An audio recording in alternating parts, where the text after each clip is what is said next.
Watch what you bet. A very popular segment here on the show. Let's go in and see what Michigan is up to as Penn State travels into Chrysler Arena. Let's see what we got here. Penn State 24 ranked overall defensive efficiency. And you say, ooh, Teddy, that's really good defense. Not when you look at those Michigan Wolverines, a top 5 nationally defensive team here. And also, let's take a look at what they've done at home. Nearly unstoppable. Teddy winning by almost 18 points a game over their first 9 games at home. Does Penn State come in here and challenge these Michigan Wolverines? Or are we looking at more of the same, double-digit win and cover for those Michigan Wolverines at home? Well, let's put it this way. Teams I'm interested in stepping in front of right now in college basketball do not include the Michigan Wolverines. I've been a John Beilein fan for many years. He's taken weaker rosters than this a long, long way, both in the regular season and in the month of March. And when you look at the Wolverines' level of defense right now, they, number 1 or number 2 in the country in just about every category. They're insane on the defensive end of the court. Now, the markets are always going to react to the 0-2 team. The 0-2 team in conference play generally gets some support. Must-win time. They got to win. Desperation. Okay, great. Penn State's only win. You want to talk about this? It was the worst beat of the year for anybody in any sport. Penn State's only road win this season. That came on the technical malfeasance, where they got 6 technical free throws at the end of the game, hit all 6, and covered the -5.5. That's the only game Penn State's won on the road all year at Duquesne. I do not trust the Nittany Lions to hang out and hang tough in Chrysler Arena. I really don't. No, I'm taking a blowout. Teddy. I'm going to go with the MO right now. If you're going to win by 18 points a game, nothing really pushing you through. The only thing kind of interesting, Teddy, also, I want to get your point on this as well. Watching some games yesterday, it's still college break for most of these universities. Watched the game early from Maryland yesterday. Barely anybody in it. They had an ESPN game, I believe. Oklahoma State. Didn't look like they had more than 1,000 people in that arena in Gallagher-Iba. Do you take that into your effect at all as a sleepier, arena that you would have, as opposed to if this was middle of, let's just say, February and the place was rocking at this point? So over Christmas, you see that situation happen all the time. And I always, from finals, from about mid-December through the end of the month, I'll always I use a blank 1 point less for my home court edge in college basketball. If I did more work on it, I could probably find an individual rating for every team. It's hard to do that. So I just take a point off for, it's about a 2.5 or 3 week stretch, the beginning of finals through the end of the year. By this weekend, everyone's back in town. So, the kids are back in Ann Arbor. So it's not a situation where it's going to be nobody there. That being said, for tonight's game, as opposed to this weekend's game and next week's games when everyone's back in town, there is probably a point less worth to the Michigan home court than there was a month ago, and there will be a month from now. Worth noting, Chrysler Arena not going to sell out tonight, I don't believe.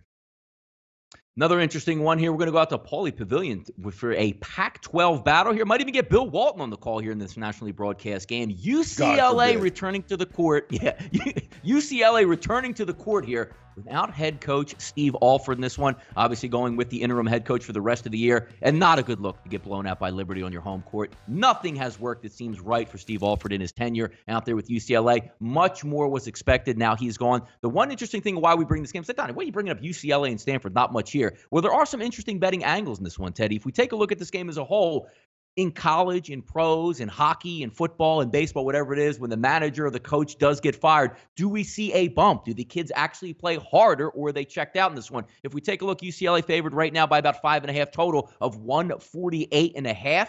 What can we expect from the UCLA kids tonight with their coach being fired? Do we see a bump here?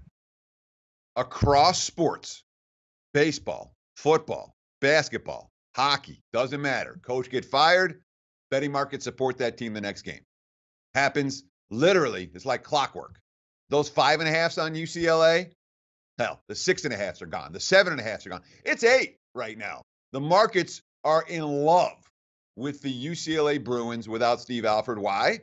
From all indications, to a man, the UCLA players didn't like their head coach particularly much. I'm not going to use the word hated, but they hated Steve Alford. Steve Alford was kind of a jerk. He did not get along with the team that he recruited. So what happens when the coach leaves and everyone hates him? And now, guess what? You face a the Pac-12 is down this year. Make no mistake about it. Stanford has been god-awful. I mean, they are not a good basketball team.